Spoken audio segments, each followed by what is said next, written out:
Omli, gracias por darle click y bienvenidas, bienvenidos a este anime sobre vídeo. Por este punto de mi vida más o menos he visto unos 100 animes entre primeras, segundas, terceras temporadas, ovas, películas, etc. La mayoría los vi en mi ya lejana juventud. Era una cosa que me hacía bastante feliz y ahora que ya crecí y tengo crisis de adulta, dije, ¿por qué no revisitarlos de nuevo? Un poco por nostalgia, pero también me da curiosidad cuál va a ser mi opinión actual. Esos 100 animes los agarré, los puse en una ruleta y ella dijo que el primero a revisitar iba a ser Diabolic Lovers.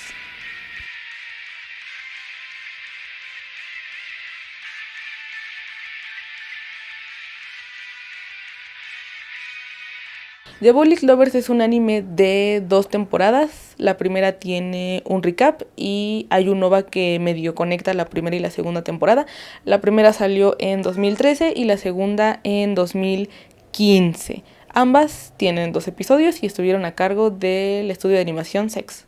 Hay 2 cosas principalmente que me interesa hablar de DL. La primera es que nunca terminé de entender exactamente de qué rayos trataba DL. Y la segunda es la relación de los vampiros con Yui.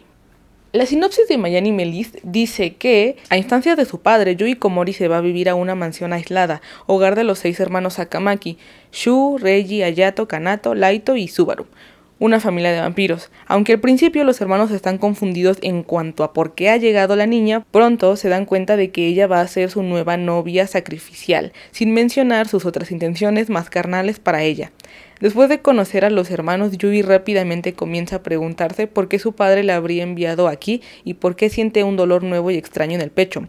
Con cada hermano más sádico que el anterior, la vida de Yui como cautiva da un giro desgarrador en su nuevo hogar. A medida que sus días se convierten en noches interminables y cada hermano jura hacer la suya, Yui cae cada vez más profundamente en la locura y el éxtasis. Eso dice My Anime List. ¿Qué es lo que vemos? El anime comienza con la llegada de Yui a la casa de los Sakamaki. Efectivamente, nadie sabe quién Percebes es, hasta que Shu, el mayor de los hermanos, dice: la otra vez me contactó una persona y dijo que iba a llegar una nueva novia, que no le demos cuellito. Palabras más, palabras menos. En esencia, eso es. Los hermanos dan por hecho que Yui es esta nueva novia. Y mi tema con esto es que nunca termina de quedar claro exactamente qué es una novia. Medio se entiende que, novia sacrificial, pues un sacrificio. Pero también es una cosa que está muy relacionada con el despertar. Y el despertar implica que haya una transformación de un humano a un vampiro. Entonces la idea sería que Yui se volviera vampira. ¿Qué pasa? Despertar es algo a lo que ningún humano ha sobrevivido. Entonces más bien el despertar significaría ascender a los dominios divinos. Kanato, que sería el hermano, el segundo más chico, lleva a Yui a un cuarto que tienen donde hay figuras de cera. Y luego nos dicen que esas figuras de cera, todas antes fueron novias. Y las tienen ahí preservadas cual figuritas de decoración en una casa. De manera general, los capítulos de DL tratan de los hermanos Sakamaki llevando al borde de la anemia a Yui, y de vez en cuando nos muestran fragmentos de su infancia. Son esporádicos, pero específicamente en el capítulo 7 sí dedican a profundizar un poco más en su infancia. Y es un capítulo importante porque ahí entendemos de dónde vienen ciertos traumas. Que no es justificable, solamente es como de, claro. Por ejemplo, Ayato, que se suele referir constantemente a sí mismo como su majestad. Vemos que cuando era pequeño, su mamá Cordelia, que por cierto Cordelia me pareció un gran nombre, así se llama un personaje de historia de horror americana, pero ese es otro tema. Entonces su mamá le exigía que siempre fuera el mejor en todo porque él iba a ser el próximo cabecilla de la familia Sakamaki, lo cual me parece curioso porque él no es el mayor, él sería el tercero en la fila para dirigir a la familia. En el caso de Reiji, el segundo hermano mayor, con él vemos que su mamá Beatrix lo ignoraba por completo. A esa mujer solamente le interesaba Shu por ser el más grande y Reiji podría ser el niño más brillante del mundo, pero ella por el arco del triunfo. Ahora, yo sé que Diabolik Lovers tiene cosas bastante cuestionables. Sin embargo, también hay algunas cosillas que digo, vale, hay que mencionarlo. Así que hablemos de lo que a mi consideración es, me atrevo a decir, el mejor capítulo tanto de la primera como de la segunda temporada. Y ese es precisamente el capítulo 7. Ahí Yui viaja al pasado y ve cómo era la infancia de estos 6 hermanos. Sin embargo, este viaje también parece al mismo tiempo un sueño o una ilusión. Pero cuando Yui despierta, tiene una herida que se supone se hizo en el sueño. Total que este viaje le permite ver cómo era la infancia de los 6 chiquillos, pero lo hace todo en un conjunto. Es decir, no tiene que hacer un viaje para conocer primero cómo era la infancia de Shu y Reiji cuando estaban con su mamá Beatriz. No tiene que hacer otro viaje para Ayato, Laito y Kanato y su vida con Cordelia. Y tampoco tiene que hacer un viaje específico para conocer la infancia de Shu y su mamá, de quien nunca nos dicen el nombre. Todo coexiste en un solo tiempo y espacio. Y se supone que Cordelia, aunque ya está muerta, es la que le muestra ese sueño, viaje, ilusión a Yui. Me gusta esa idea de que rompan el espacio-tiempo y jueguen con que era un sueño, ilusión, viaje en el tiempo. Hay otros 2 aspectos que me simpatizan considerablemente de Diabolik Lovers. No son como para decir, wow, el pilar del anime, pero me parece que es destacable la música. Sus openings me gustan y en general la banda sonora me parece agradable. La única queja que tengo es con una pieza que es la que le ponen de fondo a Laito, porque intenta ser como una pieza seductora, croquetona, pero me genera una sensación rara, como que me incomoda. Por lo demás, sin tema con la música. Gran soundtrack. El otro aspecto es que tienen buenos diseños. Y aprovecho para hacer mi top de cuando lo vi por primera vez en la secundaria. En ese momento, mi top de hermanos era primero Ayato, luego Shu, Subaru, Laito, Reiji y Kanato. Entiéndanme, en ese momento yo lo vi en una juventud, ya no lo veía a conciencia, ahora ya. Pero lo peor de todo es que me acuerdo muy bien de ese top. Por mucho tiempo pensé en Kanato como el hermano más turbio de los 6, que en realidad no hay cual irle. O sea, los 6 tienen cosas muy extremadamente cuestionables. Pero ahora que revisité Diabolik Lovers, creo que Reiji es todavía más turbio.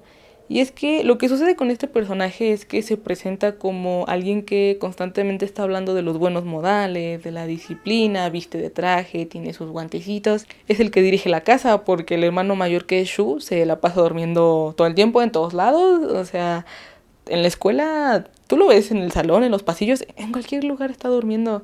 Por un lado digo que envidia, pero... Y yo, el que puede, puede. Pero de vuelta a Reiji, creo que por cómo lo presentan, tan serio, tan recto, pulcro, cuando lo conoces realmente, es como, ay. Y es que de pronto dice cosas bien agresivas. Por ejemplo, en el capítulo 5 le dice a Yui, te voy a vendar el brazo hasta que se te pudra. O sea, eso, hermano, medícate. Otra cosa que me gusta, y eso pasa en el capítulo final, es que cuando después de que Yui se entierra una daga en el pecho para evitar que Cordelia se apodere de su cuerpo, porque por alguna extraña razón sigue viva, aunque sus hijos fueron los que aunque sus hijos fueron los que la mataron, pero Yui se entierra esa daga en el pecho para es como de, ya ha habido muchos problemas aquí, basta. Para salvarla, lo que Reiji hace es una poción que me parece bastante cuestionable, que un líquido te vaya a sanar una herida de daga en el corazón, pero vale, vamos a aceptar las reglas de este universo y creer que eso pasa. Pero bueno, primero empieza con un encuadre cerrado de Reiji leyendo, y de pronto ese encuadre se abre y vemos que todo su estudio tiene libros regados. Eso a mí me da a entender que buscó desesperadamente una forma para salvar a Yui. Y es una decisión muy pequeña, pero que me gusta porque utiliza la imagen totalmente. No lo hace con diálogos, porque fácil pudo haber llegado Reggie y me tardé mucho buscando esto, o qué esfuerzo hice, algo así. Creo que ese momento es el que más me hizo decir, como de, ok, está bien, hay que reconocerle una que otra cosilla a DL. Pero igual como menciono esto que me gusta, voy a mencionar algo que no me termina de gustar tanto y es la batalla final entre Hayato y su tío. Es que es muy anticlimática, no tiene acción y yo esperaría, al ser una pelea es un momento importante, la única que hay en realidad durante esa temporada, entonces yo esperaría un poco de epicidad. Ahora bien, ¿cómo llega una persona a ver Diabolic Lovers cuando tiene una clasificación R? No sé, pero pasó. Se atravesó en mi camino. Es que estaba por las fechas, la edad de las fechas de estreno. Pero el tema con la clasificación R es que son contenidos que no puede ver una persona menor de 17 años sin la supervisión de un adulto que previamente haya visto esos contenidos o simplemente sea consciente de que va a haber en algo con clasificación R, y generalmente tiene que ver con desnudez, drogas, lenguaje vulgar y violencia gráfica. De esas cosas en Diabolic Lovers lo que encontramos es un lenguaje vulgar y cosas gráficas. Se puede hacer una división entre aquellos contenidos en los que la violencia, desnudez, drogas y demás hacen una aportación a la historia, son como que construyen activamente eso, y hay otros en los que solamente están como casi porque sí. Diabolic Lovers se inclina un poquito más a esta segunda parte. Todos los vampiros, tanto de la primera como de la segunda temporada, dejan al borde de la anemia a Yui y aparte la ofenden. Yo me pregunto qué fin tiene eso, además de morbo. Y aquí viene uno de mis problemas más grandes con Diabolic Lovers. Y es que a pesar de que todos los hermanos son conscientes y reconocen la importancia de la sangre de Yui, la siguen tratando fatal. Incluso cuando ella cuestiona a Richard, que es el hermano del papá de los Akamaki, tío de los Akamaki, porque ella, cómo es que le escogieron a ella para esa casa, él le dice, no seas arrogante, o sea, te escogimos porque fuiste la más fácil. Y es que todos en esa familia son unos groseros, no solo la familia. En la segunda temporada aparecen otros hermanos, esta vez son 4, que son Ruki, Kou, Yuma y Azusa. Y es que ellos tienen la misma dinámica que los Akamaki. Hacia Yui la agreden, proceden a tomar su sangre, pero la siguen agrediendo. Pero luego esta idea de ser una chica común, que pudo haber sido cualquier otra, choca con la segunda temporada, porque en ella los Mukami, que son hermanos por decisión propia, por convivencia, todos crecieron en un orfanato, contrario a los Akamaki, que son hermanos de sangre, pero todos los Mukami en la segunda temporada están duro y dale con que quieren a Eve es Yui, que para que escoja a Dan, entonces secuestran a Yui para que pueda escoger a cualquiera de ellos 4 que vaya a ser el Adán y con ello gobernar el mundo. Pero la tratan peor que los Akamaki. Y todo esto de ser el Adán y de la Eva, tiene que ver con el despertar. También los Mukami están buscando despertar. Y se supone que ellos ya son vampiros. Entonces, ¿de qué despertar me están hablando? ¿Qué me estás contando? Aparte, ¿qué pasó con el despertar de Yui de la última temporada? Que estaba así de suceder. O sea, se puso pausa, se postergó. ¿Cómo funciona el despertar? ¿Hay reglas específicas para Yui y para los Mukami? O sea, yo a Yui la veo freca. Y que, por cierto, breve paréntesis, a propósito de la relación de los Mukami, es lo contrario a los Akamaki. Ellos apenas si tienen como una reunión, una cena al mes, y medio que se hablan de vez en cuando, el que más... e incluso llegan a hablar mal de ellos mismos. Sobre todo Reiji, que es el que tiene como ideas... Tiene cierto desagrado hacia Shu por ser tan flojo. Y es que, bueno, también, o sea, motivos tiene. Shu se la pasa a todos lados, dormido. Por otro lado, Diabolic Lovers tiene capítulos cortos. Ninguno sobrepasa los 15 minutos. O sea, prácticamente en menos de 7 horas uno puede ver las 2 temporadas, el recap y el OVA. El OVA, como muchos otros especiales, no tiene una relación directa en la línea cronológica de la historia, solamente conecta un poco la primera y la segunda temporada. Su función es presentar a los Mukami y la rivalidad que tienen con los Sakamaki. Fuera de eso, nada, pues es lo que es un OVA, no tengo ningún tema con eso. El que sí me genera un poquito más de conflicto es el recap, porque es un resumen de los episodios 1 al 6 de la primera temporada. Y mucho no ha pasado. Llevamos hora y media de historia. Y así como que se me vaya a olvidar de qué trataba. No, que se me vaya a olvidar que nada más los hermanos Sakamaki se pasan agrediendo a Yui de formas físicas y verbales. Difícil de recordar. Y básicamente lo único que cambia en este es que al principio y al final agregan alguna narración de Yui, diciendo primero que según los Sakamaki eran unos conocidos de su papá, y al final afirmando que su vida cambió desde que los conoció.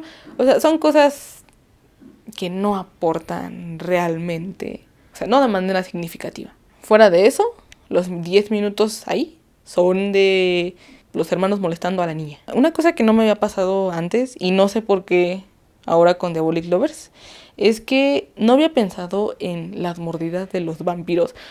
O sea, es que son colmillos. Y los colmillos, o sea, tienen un grosor. Eso te lo encajan en el cuello. O sea, así es como... Esos pollitos tienen dimensiones considerables. Y no dejaba de pensar en la pobre Yui. O sea, de verdad, todo el tiempo con esas cosas.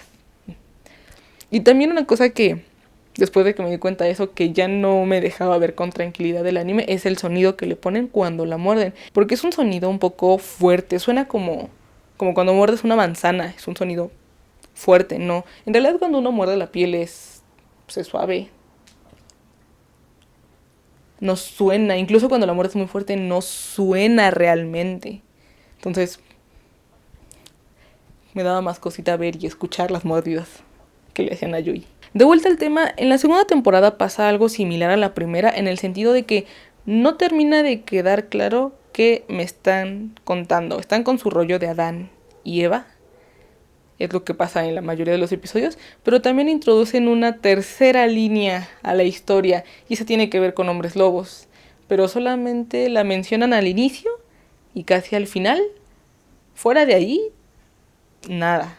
Pero lo que sí sabemos es que al menos son 2 hombres lobo que están interesados también en la sangre de Yui. Con eso Yui ya tendría a 12 hombres detrás de ella, específicamente de su sangre, lo cual no suena bien de ningún lado que uno lo vea. Eso suena fatal. Pero lo que sugieren, al menos lo que sugieren en la segunda temporada, es que va a haber un enfrentamiento entre vampiros y hombres lobo. Como va a haber un eclipse tanto en el mundo de los demonios como en el de los humanos, los Sakamaki y los Mukami deciden hacer una alianza temporal para enfrentarlos, por un lado, y por otro, para proteger a Yui. Entonces no parece absolutamente nada de este enfrentamiento. Se da un poco a entender que sucedería en una tercera temporada que, honestamente, yo ya veo un poco lejana. Ya pasaron 10 años desde la segunda temporada, y para sacar, bueno, de primera a segunda solo fueron 2 años. Y que, a ver, 10 años es algo que no ha detenido a muchos animes, siempre existen posibilidades. Solamente pienso en 10 años y digo, ya tiene rato. La segunda temporada nos permite conocer un poquito, muy poquito, pero un poquito, sobre la escuela en la que estudian tanto los Sakamaki como los Mukami, porque vaya coincidencia, comparten el mismo espacio educativo. Yo sospecho que es una escuela pues para vampiros, puros vampiros, es nocturna, pero nunca mencionan algo más al respecto. A mí sí me hubiera gustado conocer un poquito más de la escuela, pero no, o sea, no tengo tema en que no haya sucedido, solamente me recuerda un poquito a Vampiric Night, que tengo la sospecha de que no se pronuncia así, pero una vez que lo empecé a pronunciar así ya no lo pude soltar. Pero ya hablaremos de Vampiric Night en su momento. Siguiendo con DL, los 4 Mukami vivían en la calle, eran huérfanos, pero fueron rescatados por un hombre que nunca se dice quién es, pero a él le prometen convertirse en Adán. También conocemos un poquito de su infancia, y los 4 tuvieron situaciones difíciles de pequeños. De quien no sabemos casi nada es de Yui. Fue criada por la iglesia y su papá fue engañado por los Akamaki para que ella terminara en su casa. Entonces, mucha información no hay. Creo que sí me hubiera gustado conocer un poquito más de ella, porque básicamente solo está como que ahí pululando, esperando a que alguien requiera su sangre o tenga ganas de ofenderla. Y si los Akamaki tratan mal a Yui, los Mukami escalan todavía más, porque incluso le dicen animal doméstico, cerda, gatita masoquista. Y de por sí a mí ya me parecía bastante agresivo que, por ejemplo, a Yato le dijera panqueque o Laito que le dijera bitch-chan. Una cosa que me parece importante es que Ruki, el hermano mayor de los Mukami, al final de la segunda temporada le pregunta a Yui si ella está de acuerdo con la alianza entre los Sakamaki y los Mukami. A ver, y esto no es algo aplaudible ni nada por el estilo, porque es la primera vez en la que desde que Yui conoció vampiros, alguien le pregunta si está de acuerdo con algo. Pero esto tiene que ver con el hecho de que Eve debe actuar consciente de sus acciones, debe actuar con libertad. Entonces Ruki, consciente de eso, le pregunta, como de, oye, ¿qué dices tú?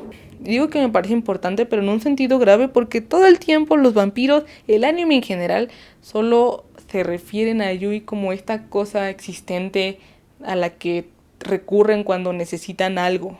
Y ni siquiera cuando Ruki le da la opción de opinar, lo hace porque él genuinamente crea que sea lo correcto, que sea algo que deben tener todas las personas, sino porque es algo que se requiere para que ella pueda ser Eve plenamente y entonces escoger a alguno de los 4 Mukami como el Adán. Cosa curiosa, porque es lo contrario a los videojuegos, que es el origen de la historia de Diabolic Lovers. En los videojuegos el jugadora toma el papel de Yui Komori, uno le puede cambiar el nombre, pero la esencia es que el personaje que está ahí interactúe con los vampiros. Ahí tienes opciones para escoger, como si fuera un examen de opción múltiple. Son limitadas, claro, pero sí difiere totalmente de la idea que se presenta en el anime como Yui, que de plano no tiene opciones para elegir. Básicamente sus opciones se limitan a escoger cómo va a pasar a mejor vida, porque si se va de la casa de los Akamaki, cuellito. Si se queda en la casa de los Sakamaki, pues técnicamente también le están dando cuellito, solo que lentamente. Mismo caso con los Mukami, la secuestran para poder cumplir su deseo de ser Adán, y se queda ahí en la casa de ellos. O sea, solamente cambia de lugar de secuestro, pero la dinámica es la misma que con los Sakamaki. Tomo tu sangre, te ofendo. La primera vez que vi Diabolic Lovers busqué muy rápido en internet sobre ese anime. Fue más como para encontrar fondos de pantalla que información en sí. Y desde ese momento yo sabía que estaba basada en videojuegos, pero no tomé mucha importancia.